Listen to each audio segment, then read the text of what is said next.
Hello, good evening students. I am Anup Kumar. Today I will teach you some concept of English and like use of has and have. Do you know students, grammar is the most important for any language and any language like Hindi, English and Sanskrit and so on. Then I will teach you some concept and some rules of English grammar. Then first question is what is grammar? We know that the grammar is the study in which we learn the correct punctuation, reading and writing of any language. तो बच्चों, जैसा कि आप जानते हैं किसी भी भाषा को शुद्ध रूप से पढ़ना लिखना जानना व्याकरण कहलाता है। तो इसमें बच्चे कमेंट कर रहे थे कि हम लोग use of has and have का प्रयोग कहाँ पर करते हैं। तो बेसिकली जो हैज है, हैज या हैव का मतलब होता है किसी चीज़ को अपने पास में होना या ना होना। जहाँ पर किसी चीज़ का होना या ना होना पाया जाता है वहाँ पे हम लोग हैज या हैव का प्रयोग करते हैं। किसी चीज़ पे या तो आपका अधिकार हो, जैसे मान लो मैंने कोई एक बुक उठाई, ये देखिए CBSE class 10 sample question paper of class 12, मेरे पास एक बुक है तो इस पे मेरा अधिकार है। अगर ये बुक मेरी है तो इस पे मेरा अधिकार है, तो इसलिए यहाँ पर हैज या हैव का प्रयोग होगा। अब देखो पहले कुछ रूल्स लिख लो।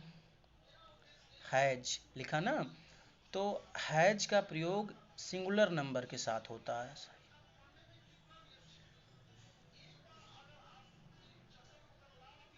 यानी कि एक वचन के साथ। ठीक है, एक वचन के साथ हम लोग हैज का प्रयोग करते हैं। और प्लूरल नंबर,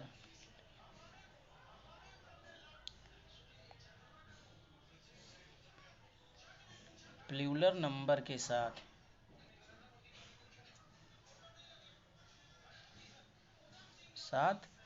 हैव का प्रयोग करते हैं। ध्यान रहे, आई हो गया, वी हो गया एंड यू, इसके साथ हम लोग हैव का प्रयोग करते हैं हमेशा। ठीक है, अब एग्जाम्पल लेते हैं हम लोग। जैसे मोहन के पास एक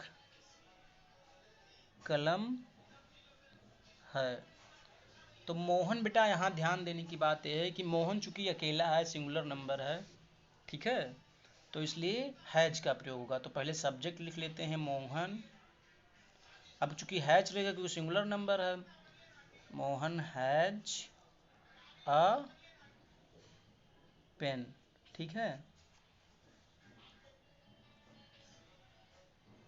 मेरे पास एक शेर है। तो हो जाएगा I have a LION, lion. तो आप समझ गए होंगे कि कहाँ पर हैज का प्रयोग होता है, कहाँ पर हैव का।